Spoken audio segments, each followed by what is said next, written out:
Hello, welcome to Deconstructing Calvary Chapel, Episode 3, The Love Story of Kay Smith, the redo. So I'm Leah, and I was part of several Calvary Chapels throughout Oregon and California from about 2001 to 2010. I won't always go into my personal story. I will rather attempt to break down and retell the complete story of Calvary Chapel, trying to leave nothing out and trying to be as truthful, authentic, and non-judgmental as possible. It's important that I will never give out names of anyone who I know who does not have, most importantly, a public following of them, or any information on them out there already. I've worked through a lot of my own trauma, my own religious trauma, and I have no ill will towards anyone I knew or still know that is part of Calvary Chapel, and I still have such a great love for them all, and I've told them that, and I'll tell them again. These video series are for informational and entertainment purposes only. If I miss anything, please feel free to gently correct me in the comments below. So, let's begin. Today, we are taking a deeper look at the relationship between Chuck and Kay Smith. Kay's personal life, before she met Chuck, how they met, their early years in marriage and ministry, and all that came forth through the years. Mama Kay, Kay Smith, was the wife of Papa Chuck, or Pastor Chuck, the founder of Calvary Chapel, Chuck Smith. But her early life was so much more than that, and it was one that began in tragedy. Catherine Louise Johnson was born June 14th, 1927, yet was left at the door of a foundling home by her single Hollywood actress mother. Kay, as she would become known, did not know that those who raised her, Oscar and Minnie Johnson, were not her birth parents until she was 14 years of age. Although Oscar and Minnie then legally adopted Kay, the trauma of this late realization, coupled with the darkness behind closed doors, left a very deep imprint upon young Kay. Minnie, Kay's adopted mother, was diagnosed with schizophrenia and was said to be very abusive to Kay, perhaps the other children as well. However, Kay had always said she had a very close relationship with her adopted father, Oscar. Minnie and Oscar were wealthy members of the Foursquare Church, organized by Amy Semple McPherson, as well as the first denomination that her future husband, Chuck, would attend and also pastor. On the outside, Kay's life and upbringing looked ideal, although on the inside it was torturous. Due to Kay being a product of adoption as well as a devout born-again Christian, I wonder how this shaped her beliefs against abortion.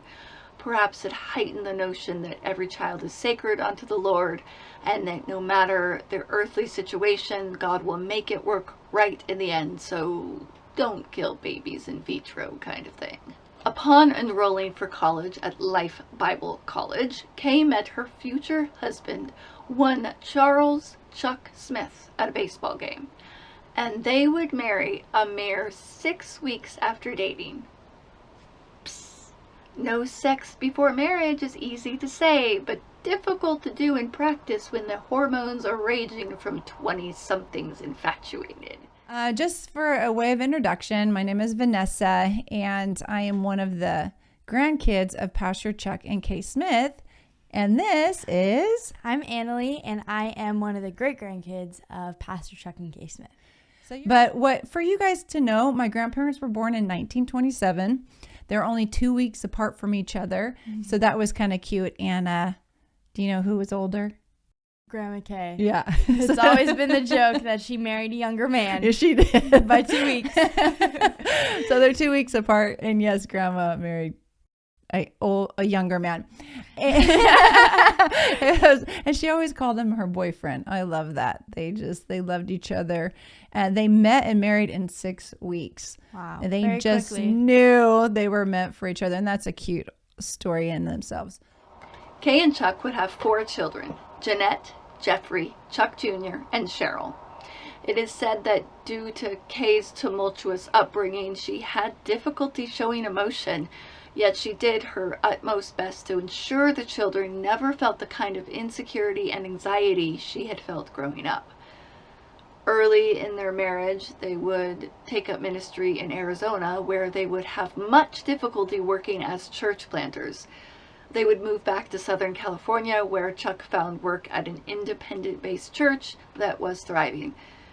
Kay loved being a part of this church and grew very close to several of its members. However, Chuck was soon asked to become part of a new, struggling church called Calvary Chapel. Kay reluctantly went. But it was at this Calvary Chapel where Kay's true ministry began. For Kay, more than Chuck, was the one initially called towards the hippies on the beach, and is thus known as the mother of the Jesus movement, the one that encouraged Chuck to reach out towards the lost children, the hippies. Enter John Nicholson, Jan, her daughter's boyfriend, and then, through him, Lonnie. I can imagine that Kay enjoyed Lonnie and the burst of energy that he provided at Calvary Chapel. It must have been hard for her to see his departure and to feel that rift. More than that, there was possibly some trouble stirring on the home front for sweet Kay. Information from the Phoenix Preacher. The truth was that Smith was covering up an affair from the 70s. This left him vulnerable to exposure from those who knew, which included the vast majority of the first guard of Calvary Chapel pastors. Many used that information to their advantage until the day he died. There have been allegations for years that the people he was most vulnerable to were in his own family. Smith's lifelong fear of exposure impacted the Calvary Chapel movement in many important ways. We all have stories. Everybody knew, nobody knew. Everybody was talking, nobody spoke. The old man had become an icon, a yet-to-be beatified saint who was beloved by both the masses and those who he had provided opportunity for as anointed, designated little replicas of himself. A movement had been spawned through his efforts, and the efforts of another who was neither spoken of or beatified. The other one was both gay and reckless, full of both the spirit and unholy passions. Such stories were not to be repeated. Such men were not to be remembered. The old man was papa and pastor to thousands upon thousands, and had been so for over 40 years. He too was full of the Spirit, and had, at least once, fallen to his own unholy passions. The masses knew nothing of this terrible secret, but it had a life and a voice of its own. It would often speak to the old man that it had neither gone away nor been forgotten. Those who had been there, been around the throne in the beginning when the Spirit did its first work, knew, and the secret would remind the old man that they did. The children, of course, knew, and they never let him forget. He never did, and never could. The secret was the true ruler of the ever-growing realm. When one of his anointed men would fall to their own desires, they would remind Papa gently of his own fall, with the expectation that they too would receive the mercy that had been given him. The secret was also helpful in securing loans from the old man's mothership, loans with easy terms and occasional forgiveness. The children would invoke the secret to begin their own ventures with his money, and some would still be trying to acquire more of it even after he was dead. The secret drove the man and the movement for decades, and it still rules today, even though most are unaware of its existence or power. The key to the power of the secret was of its own nature.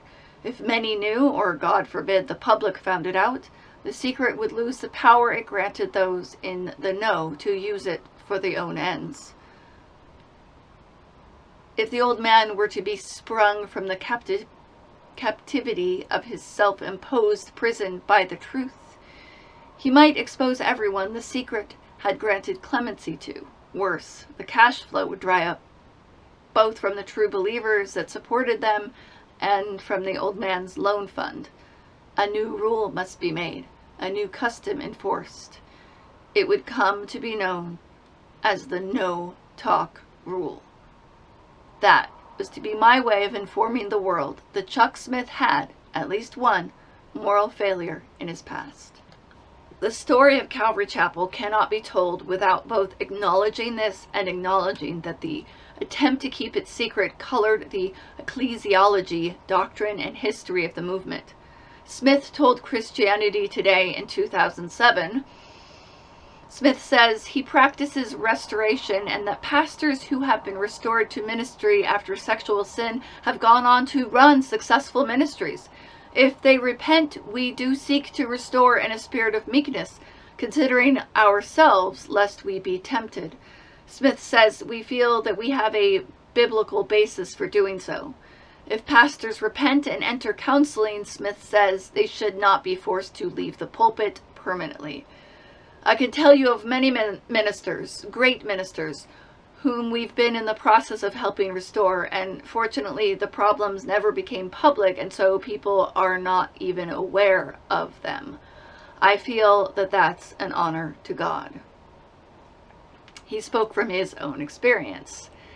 The emphasis on the no-talk rule, the Moses model, and the implied threat of judgment if one were to touch God's anointed, all were standard evangelical fare placed on steroids to try to dissipate the dark cloud that never brought forth rain. All of these set a standard for the first and second generations of Calvary Chapel pastors who knew of that fall, many of whom did not have the measure of the spirit that Smith possessed despite his past. The behaviors became part of the Calvary Chapel DNA, even for those with nothing to hide. They persist to this day. This report should not be construed as an attack on Smith. It's simply part of the historical record that must be recognized. No one paid for covering this sin like Smith himself. He was often afraid of exposure, and people used knowledge of his past to manipulate and coerce him to do things that benefited themselves. It is simply critical to know in order to understand why so many things were handled as they were. There will be those who demand proof of such allegation as if an adultery were recorded by its participants in legal journals. There is none of that. There are only the testimonies of dozens of people for almost 2 decades, to me, people who still occupy positions of authority in both sides of the split movement. The details have disappeared in the mists of time and fading memory, but the truth still impacts the group to this very day in ways we'll explore in later articles.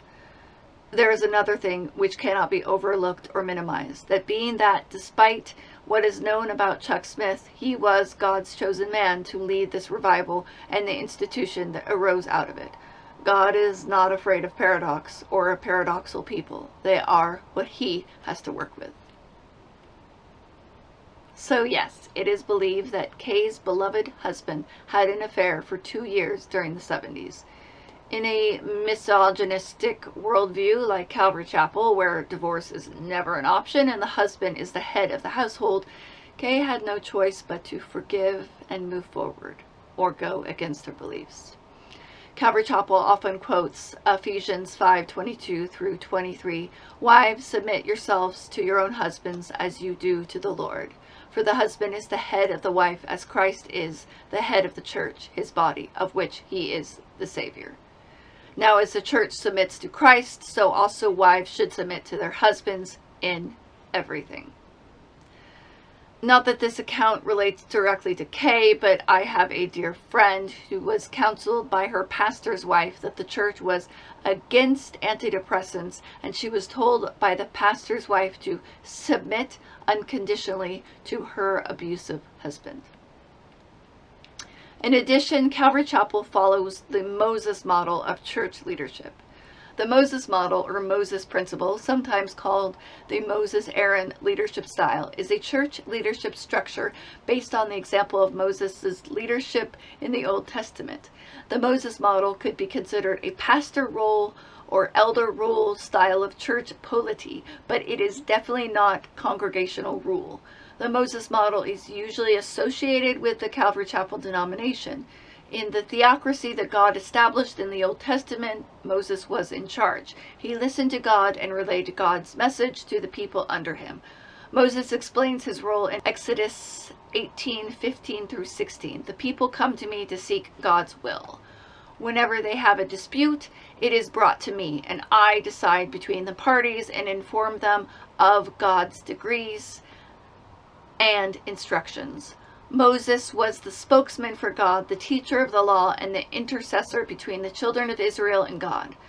The Moses model of church leadership says that pastors should be like Moses and that they speak for God, teach the word, and intercede on behalf of their people.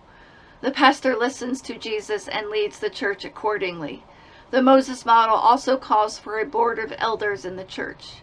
Because the work of judging the fledgling Hebrew nation was so time-consuming, Moses' father-in-law Jethro gave him some advice, which Moses followed. Moses chose capable men from all Israel and made them leaders of the people. They served as judges for the people at all times. Exodus 18:25 through 26. Thus, in addition with the heartbreak of her husband's dalliance, watching the disruption of Lonnie's leaving, Kay watched over the years as other major pastors fell into their own sinful ways and witnessed the need to cover up. As the Phoenix preacher shared, the need and the ability to cover up and forgive came from the cover-up of Pastor Chuck's own indiscretions.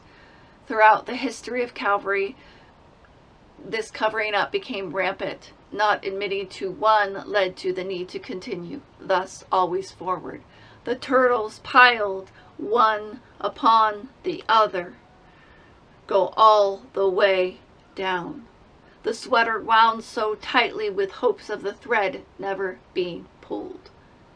Beyond sexual indiscretion of a myriad type, there is the long-lasting secrecy shrouded around Lonnie Ray Frisbee until present day, which I mentioned in the last episode. Furthermore, there was increasingly more heartbreak in Sweet Kay's life. First, there is the rift and eventual disconnection between her husband, Papa Chuck, and her son, Chuck Smith Jr., who was basically kicked out of the Calvary Chapel ministry for having opposing theological views.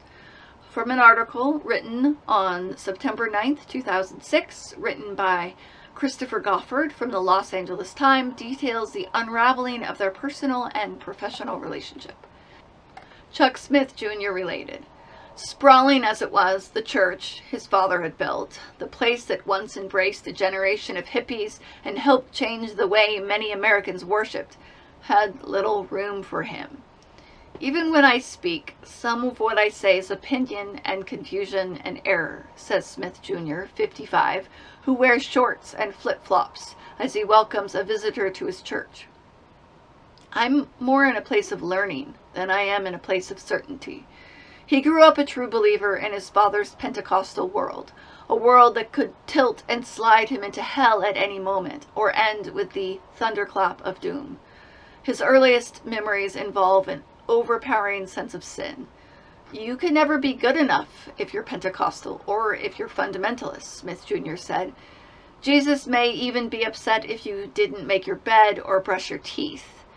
When he suffered his first bout of severe depression in his teens, his ever-upbeat father found the malady so alien he could provide little help.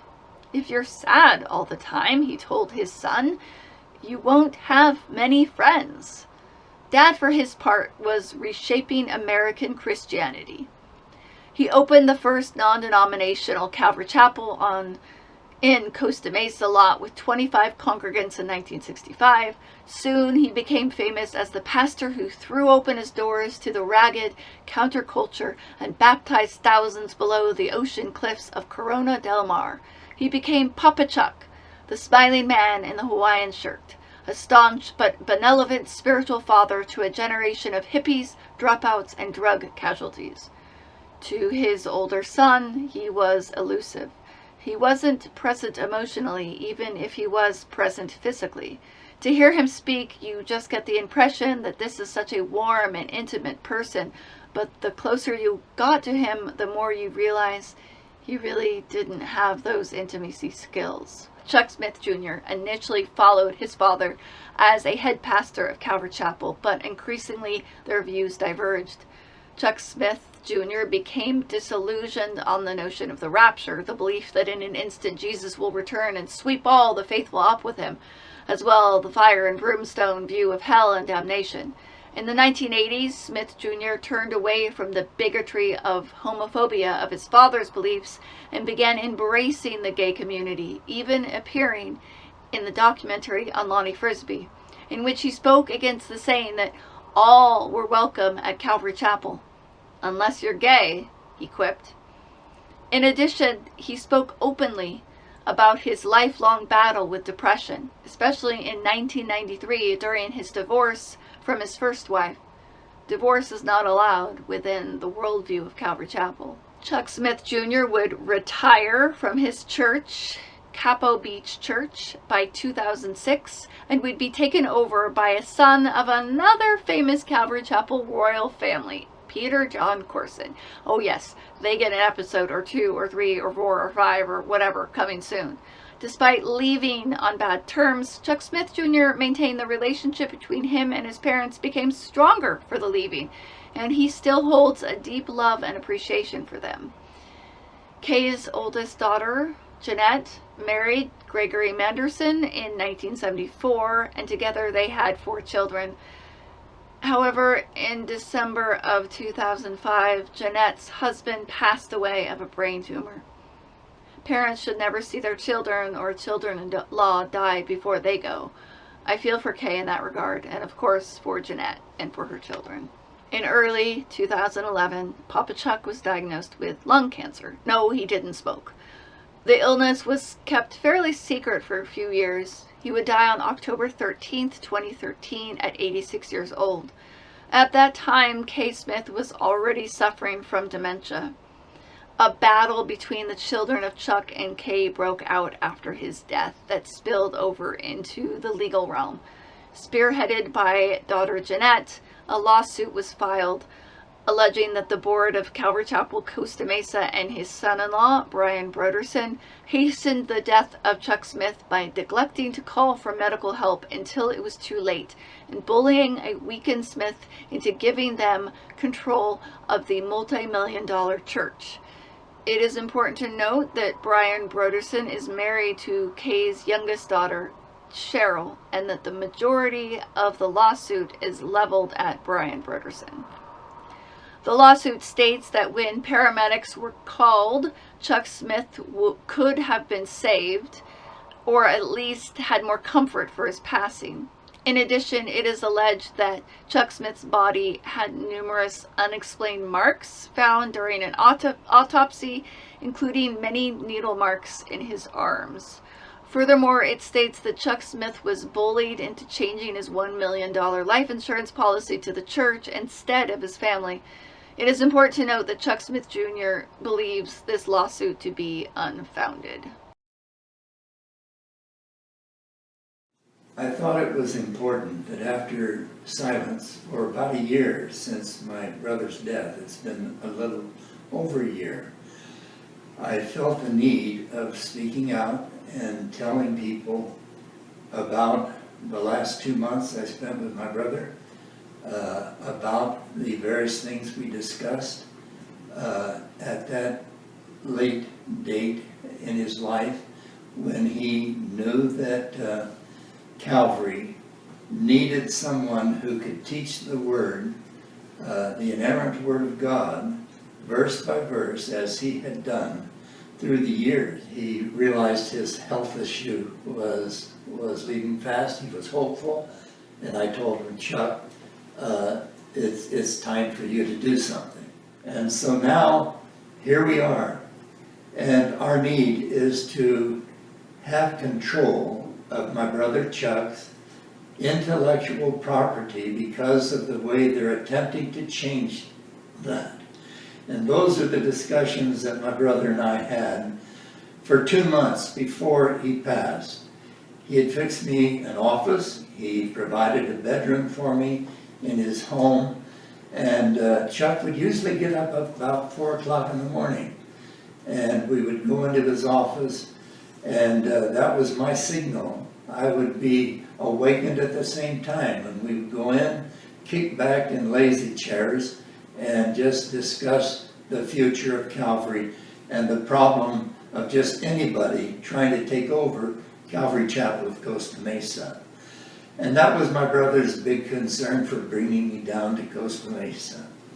He suggested that the reason I was there, and he told this to my wife when Ruth and Chuck and myself were alone in his office, although we knew we were being recorded. And yet Chuck said, Ruth had asked Chuck, why did you ask Paul to come down? I told my wife I would not say a word, and so I kept silent and let him answer. He said, I want Paul to create an explosion. And Ruth said she just waited, and then he explained, I'm ready for an explosion. And I feel like Paul being present here will create the explosion where it needs to happen. And then he went on to say, and he affirmed that by just hitting his fist on the desk and saying, I wish that Brian and all of those changes that he's made in the staff at Calvary Costa Mesa, I wish they would just leave and go do their thing elsewhere. We had another meeting in my office. My computer had been hacked, and that they were getting the conversations, and they hacked into my own computer that affected my computer here at home, and I had to pay, I forget how much money, to have somebody take care of a hacked computer that was not working for me. And I found out who it was. We had others that came on board to help us to figure a contingency plan that would replace Brian Broderson his position at Calvary. We had this contingency plan, and we had it drafted on legal paper, and Chuck was at all of these meetings. We then met with 2 board members.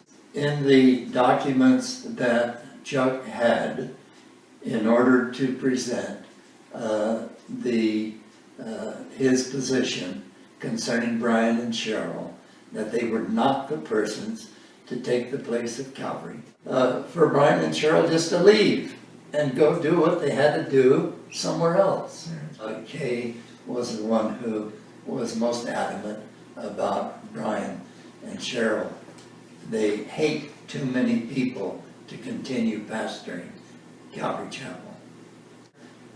Ina and I got along until the time when I found her eavesdropping on a conversation between 2 board members, Chuck and myself. I felt uncomfortable. I didn't know just why. I still had my socks on and just a robe. And I went in, and that's the way I dressed when Chuck and I would get together. And here I felt uncomfortable. I went down the hall, and here with an open door at the bedroom, Ina was there with the secretary's book and a pencil, taking notes of our conversation with 2 of the board members. And we were talking about the contingency plan with my brother. One of these board members had prepared the paper that we used and gave to Chuck that he kept in his desk, and then the resignation paper for Brian, and Chuck was dismissing him. There was nothing for Brian to sign. It was something that that was just there that Chuck would give him, just 2 sentences. Thank you for your help, and I pray that the Lord will bless your future ministry. I don't know who actually took the papers. I know the people that were around there that were wanting to get them, that were eavesdropping on Chuck. I told Ina, please, this is a very important meeting, and it's not for all ears. And would you mind going downstairs? And that's probably the angriest words I said to Ina at any time. But it did disturb me greatly that she was taking notes of what was being said. Now, that could have been the cue that drew the others to Chuck's office to pick up the papers that were in his desk. And it's probably what had occurred. I can't figure any other way. One of the board members that were with us in Chuck's office, when he went to church the next day, Cheryl came out and confronted him, is what he told me, and she hit him in the chest. Well, he's played basketball, and he says it was as hard a hit as he's gotten even from large basketball players. Why did she hit him? Because of his meeting privately with Chuck and the papers that no doubt were picked up that were asking that the contingency plan be put into effect. And I will be starting a blog. I will give the information from other people plus myself, just verifying others that will verify what I'm saying. But Chuck had told me, and Brian and Cheryl were coming over, and he told me the morning we woke up, Brian and Cheryl are coming. He said, and I can handle it, meaning I'm going to talk to them directly. I said, okay. And so I went into the bedroom upstairs where Chuck had a bedroom for me. And it wasn't long, and I shut the door. I didn't want to eavesdrop, as happened all the time in his home or in his office. And so I wanted them to have the freedom to be able to discuss what they want. When I heard screaming and yelling from Brian, I decided I'm going to find out what's going on. And apparently Chuck told them about the contingency plan. They had found out before then. I do not believe that Brian and Cheryl knew that I was there in a bedroom upstairs. Brian very seldom would go upstairs because he did not like my brother Chuck, and that's on record very clear. I just heard the yelling. I came out because I did not want anybody yelling at my brother in the state he was in, and I was going to protect him from whatever the problem was. And then I saw Brian and Cheryl leave going down the stairs. The fight I heard, or the yelling I heard, happened after Chuck had left Hoag Hospital for the last time, and before he passed. From an initial resolution in 2016, it looks as if the lawsuit was ruled in favor of Jeanette.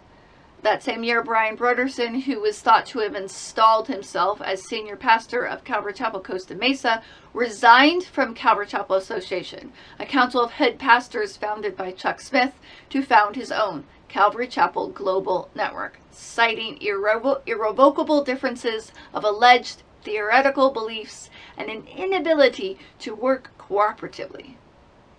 Even though this Calvary Chapel fracture occurred, Broderson insisted that CCGN would not inhibit any fellowship between any CC still affiliated with CCA. Sure. During this fracture, it is known that Kay was suffering from dementia. I'm not sure how pronounced, but part of me hopes that she was not aware of the lawsuit and the contention between her children.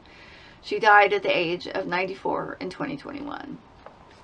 In 2025, Chuck Smith's grandson and son of Brian Broderson, Char Broderson, took over as co-head pastor of Calvary Chapel, Costa Mesa, alongside his father. A side note, I once considered Char a friend. I went to his church for a time in Northern California. Even though I do not hold any longer the same views or beliefs as he, there is still a great love for him and his family. To embrace the duality of relationship, I can attest to being a bit proud of Char for reaching that level of his career, as I would for any of my friends, current or past. For Kay's benefit, life was full of highs and lows, as it is for all of us. Even though there was much suffering, it wasn't always that bad, as she must have had some great times as well and truly overcame a lot. Her strong faith must have kept her going and sustained her. For Kay, I share Psalm 23. The Lord is my shepherd, I shall not want. He makes me lie down in green pastures. He leads me beside still waters. He restores my soul. He leads me in paths of righteousness for his name's sake. Even though I walk through the valley of the shadow of death, I will fear no evil. For you are with me. Your rod and your staff, they comfort me. You prepare a table before me in the presence of my enemies. You anoint my head with oil.